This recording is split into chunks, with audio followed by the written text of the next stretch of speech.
Si tu es en campagne pour 2026 ou que tu aimes la communication politique, écoute ceci. Faire campagne, ce n'est pas seulement coller des jolies affiches ou faire un beau programme. Faire campagne, c'est surtout construire un message. Un message qui touche et surtout qui fait voter. Et ça, très peu de candidats savent le faire. En 2020, un électeur sur deux ne s'est même pas rendu aux urnes pour voter au second tour des élections municipales. Et le problème, c'est pas les électeurs, j'entends souvent ça. C'est plutôt la manière dont toi, candidat, tu leur parles. Je m'appelle Gabriel et je suis formateur et conseiller en marketing politique et j'ai accompagné des dizaines d'élus et de candidats sur le terrain. J'ai aussi écrit un livre qui s'appelle Gagner les élections municipales de 2026 pour t'apprendre concrètement à faire campagne. Dans cette vidéo, je vais te donner la méthode complète pour préparer, pour construire et pour gagner les élections municipales. Même si tu pars de zéro, même si tu n'as pas de parti derrière toi, aucun réseau et presque pas de budget, on va parler de stratégie, de message, de terrain et surtout, on va parler de toi. Parce qu'une campagne, ça commence toujours par une seule question, pourquoi toi ? Si tu veux comprendre comment construire une campagne crédible, reste bien jusque la fin parce que j'ai un cadeau pour toi. Le premier chapitre de mon livre est offert. Alors je t'invite à prendre un petit café, à t'installer parce que c'est parti. On commence par la base de tout. Pourquoi tu fais campagne et surtout pourquoi ta campagne doit exister. Si tu veux faire campagne, il faut que tu commences par te poser une question, elle paraît souvent simple mais elle ne l'est pas. Pourquoi tu te présentes? Pourquoi toi, tu es candidat dans ce territoire? Alors la plupart des clients que j'accompagne au début me répondent quelque chose parce que j'aime ma ville, par exemple, ou encore parce que je veux servir les habitants. Et même parfois, il y a souvent de bonnes intentions, on veut faire bouger les choses, par exemple. Ces réponses, elles sont jolies, elles sont polies et convenues, mais en réalité, et accroche-toi bien, elles veulent rien dire. Faire campagne, ce n'est pas juste défendre un programme, c'est défendre ta raison d'être politique. Et cette raison, elle doit être intime et assumée. Parce que le jour où tu auras un journaliste en face de toi, ou un habitant sur un marché qui te dira « Mais pourquoi vous ?» Eh ben t'auras pas le temps de réfléchir. Il faudra que ce soit évident. Et puis au-delà de ça, l'ensemble de tes choix dans cette campagne, qu'ils soient graphiques, qu'ils soient en termes de messages, doivent servir cette mission. C'est la seule vraie raison d'être de cette campagne. Si ton pourquoi n'est pas solide, ta campagne s'effondrera au premier doute, au premier bad buzz ou encore au premier conflit de ton équipe. C'est ton socle. En marketing politique, on appelle ça le Golden Circle. C'est un concept tout con inventé par Simon Sinek et expliqué à l'occasion d'un TEDx Talk. Alors on part toujours de 3 cercles. Pourquoi, comment et quoi. Le problème, c'est que la plupart des candidats font l'inverse. Ils commencent par dire ce qu'ils veulent faire. Ensuite, et parce qu'il faut bien le faire, on essaye d'expliquer comment est-ce qu'on va faire ça. Et à la fin, s'il reste du temps, on essaye de justifier pourquoi on l'a fait. C'est une erreur fatale. Et c'est exactement la raison pour laquelle la plupart des élus ont du mal à faire plus de 3 likes sur leur publication. En gros, ils brassent du vent. Parce qu'en fait, les gens, ils n'achètent pas ce que tu fais. Ils ne votent pas pour toi uniquement pour tes propositions. Ils adhèrent à ton pourquoi. Et en politique, l'ordre compte. Tu dois commencer par ton pourquoi. C'est ce qui donne tout le sens, toute la cohérence à tout le reste. Et ton pourquoi politique, il se construit sur 3 piliers. Parce que c'est bien beau, c'est vrai, il faut un pourquoi, mais maintenant, comment est-ce qu'on le crée? Comment est-ce qu'on le travaille? Je reviens en détail là-dessus dans le livre, et tu le verras dans le premier chapitre si tu le télécharges, mais globalement, c'est ça. D'abord, le pourquoi toi. Quelles expériences, quelles blessures, quelles injustices t'ont poussé à t'engager au départ, la première fois que tu as poussé la porte pour entrer dans un local ou pour commencer à militer. Ensuite, pourquoi ici? Pourquoi toi tu es relié à ce territoire? C'est ultra important et c'est souvent ce qui te permettra de battre les parachutés. Pourquoi cette commune? Pourquoi ce quartier? Pourquoi ces habitants? Et enfin, c'est pourquoi maintenant?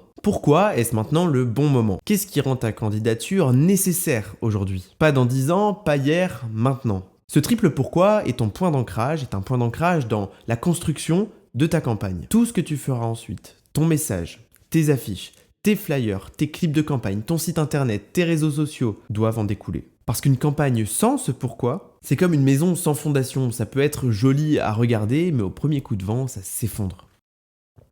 Et justement, dans la prochaine partie, on va en parler. Comment construire un message politique qui ne soit pas seulement un slogan, mais une réelle histoire. Une histoire que tes électeurs retiennent, comprennent et répètent. Jusque-là, tout va bien. La plupart des clients avec lesquels je travaille ont souvent plein d'histoires à raconter, mais ne les racontent pas. Ils partent de leurs propositions au lieu de parler d'eux. Mais comme tu as regardé ma vidéo, ça, c'est terminé. Pour cette deuxième partie, si tu veux construire un message solide qui touche les électeurs, ton message doit venir, comme on l'a déjà expliqué, avant ton visuel, avant les affiches, avant les tracts. Et il doit découler de ton pourquoi. Le message, c'est la colonne vertébrale. On part des tripes et on commence à arriver jusqu'au cerveau des lecteurs. C'est elle qui relie tout. Imagine ton discours, ton programme, tes réseaux sociaux. Et un bon message, c'est pas une phrase magique qui tomberait de nulle part, tous ensemble, avec le nom de la ville qui globalement ne fonctionne pas. C'est ultra dépersonnalisé.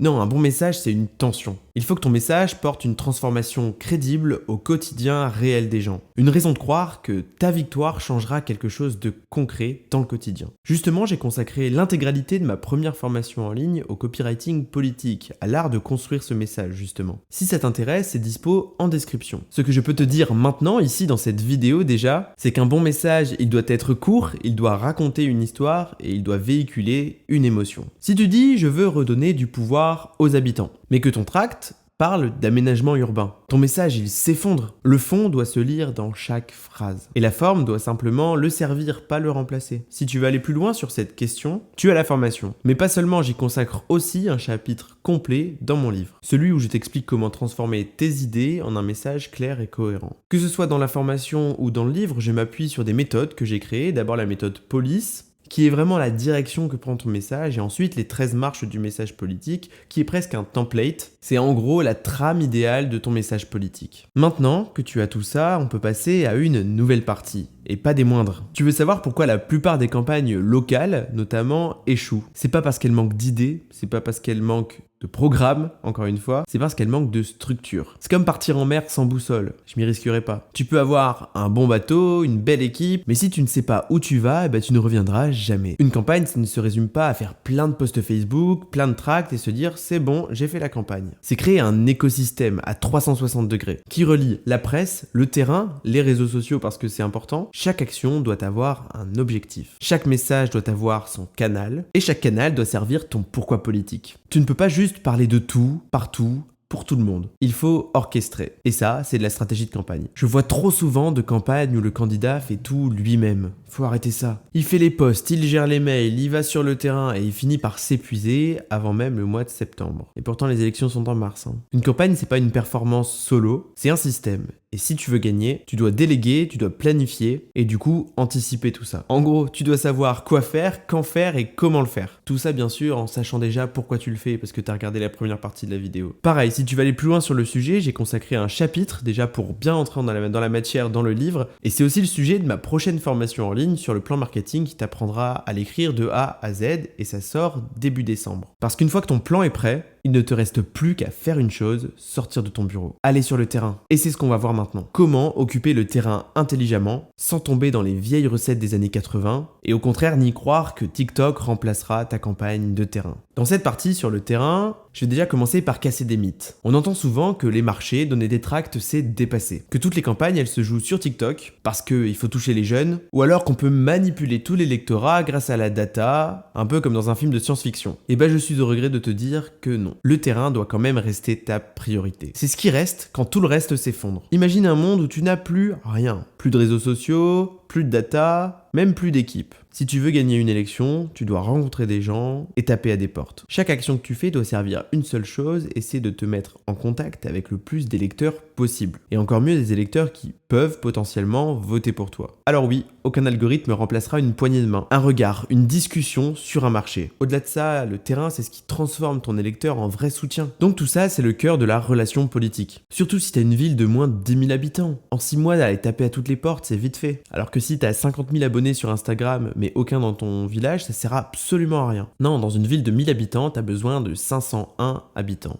J'exagère volontairement. Et ces 501 là, tu les trouves sur le terrain, pas dans ton fil d'actualité. Attention, je dis pas qu'il faut fuir le numérique. Les réseaux sociaux sont puissants, mais ils doivent être au service du terrain. Par exemple, si tu fais une réunion publique, en plus de tout le reste, tu peux faire du géolocalisé pour faire les invitations. Si tu fais un porte-à-porte, tu peux filmer et faire un retour de ce porte-à-porte. Et pas juste 3 photos avec « j'ai fait un porte-à-porte ». Non, il faut qu'on voit l'interaction et qu'on voit l'échange. C'est ça le vrai apport. C'est ça la vraie valeur ajoutée que tu vas donner à l'électeur. C'est ce que j'appelle la stratégie miroir. Le terrain alimente le digital et le digital amplifie ton territoire. C'est comme ça qu'on fait une campagne moderne, pas seulement en postant des tas de vidéos sur TikTok. T'as pas besoin d'aller dans tous les quartiers non plus. Sois au bon endroit, avec les bonnes personnes, au bon moment. Pareil, analyse tes bureaux de vote, ça je te l'explique aussi dans le livre. Repère les zones d'abstention, les quartiers indécis, là où tu dois aller et avec quel message. Et adapte ton discours. Si tu fais bien ce travail, les gens commencent à y croire, parce qu'ils sentent que tu es là. Pas sur une affiche, pas derrière un écran, mais avec eux. Et c'est souvent comme ça que les campagnes se gagnent.